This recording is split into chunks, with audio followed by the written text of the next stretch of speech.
I'm going to be doing a little bit of a different video. This is like peak pinnacle nerdness. So if you know me or if you follow me on any social media, then you will know that I quite like reading. It's something that I do quite a lot of and have been able to do quite a lot of over the summer holidays. And in order to like widen and broaden my interests in reading and books and to find more books that I should buy, I started watching like book YouTubers. Wow. And a video that I thought that I have seen, which is quite common across the booktubers platform, this is the platform, is what I've read this month.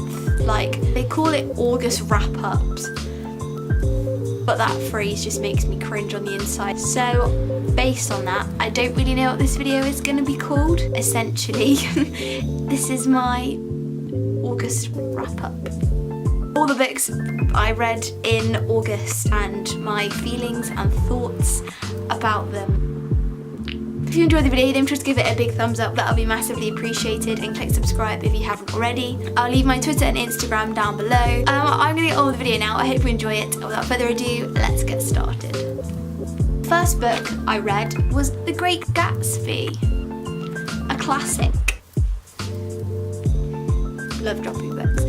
I like to write in all of the covers of my books. I pass on my books, so I'm planning on like giving all of these to charity shops, bar a couple of them, and a couple of them are library books, so I can't do that. And I wrote A Warm Tale with Cold Meanings. As much as I love reading, I cannot find like hidden meanings or hidden motifs in books. That's just not what I'm very good at. So I kind of read everything on face value, but I did kind of like the story of this book about like women and men who are really rich in the American 20s, like the jazz age. I'm sure you've seen the film, so a really flying start here. Next book I read, kind of following the American theme, was Michael Wolff, Fire and Fury Inside the White House. This book was really, really good. I really enjoyed it. I've been wanting to get it for ages, but it's just one of those really expensive books that I'm not willing to pay £20 to read. It's steep, but I was in Warwick and found it in a charity shop. This book is the first 9 months of Donald Trump. You basically get to know, which is so insightful. As much as I love politics, I don't really know that much about American politics beyond what we're told in the media, like what we see at face value. And you kind of get to know what like the staff think of him, his family life, his personal life. There's a big features of like Steve Bannon, another asshole. It was just a really good book.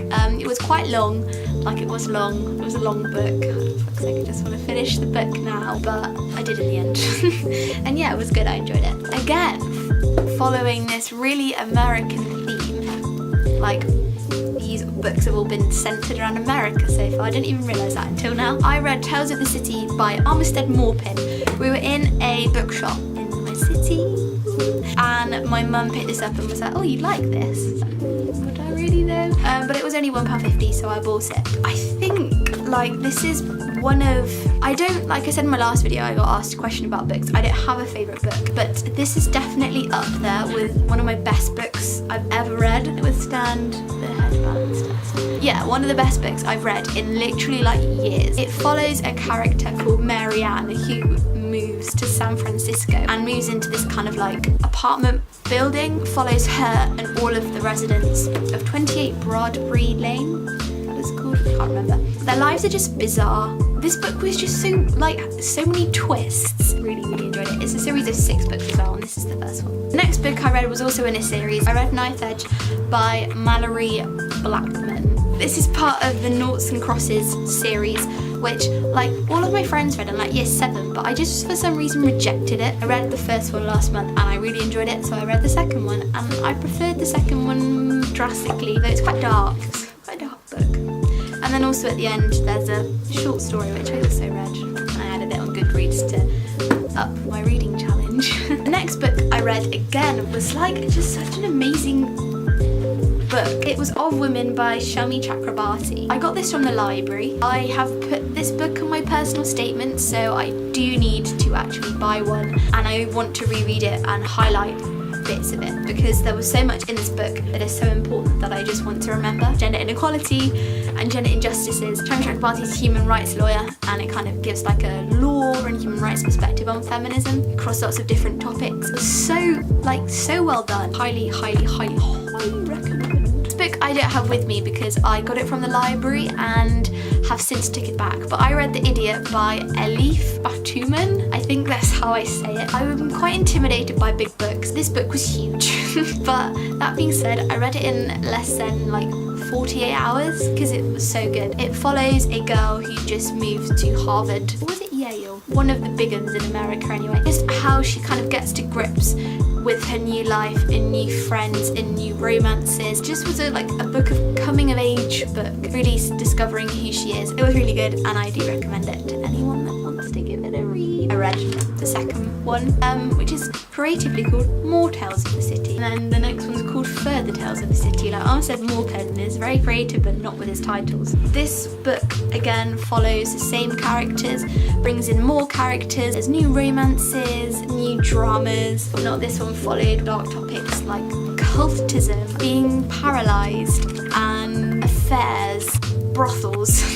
Just very weird, very weird book, but I really liked it and I can't wait to read the next one. This book is Camilla Shampsey's Home Fire. This book again, I had seen people speak about it a lot online and I really wanted to read it and it was brilliant. So culturally and politically relevant, yet being equally as stimulating as a piece of literature. Follows a family from London. Their dad was a terrorist, a jihadi terrorist who got killed.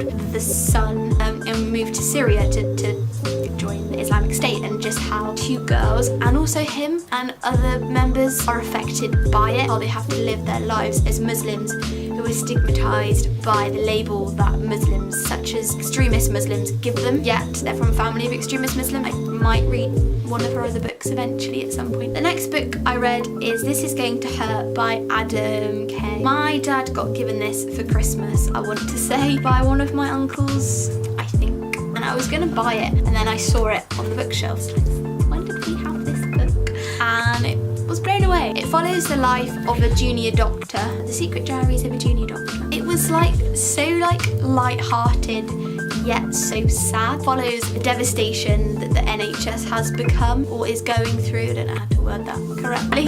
In just a really good way. It's something I'm quite interested in, it's politically relevant and really enjoyed it. I like to read a lot of cultural and sociological and political books if you can gauge that. The final book is Lord of the Flies by William Golding. I haven't actually got very far into it yet. I'm filming this 2 days before it's uploaded and I probably will have finished it before the end of the month, so I thought I'd put it in here.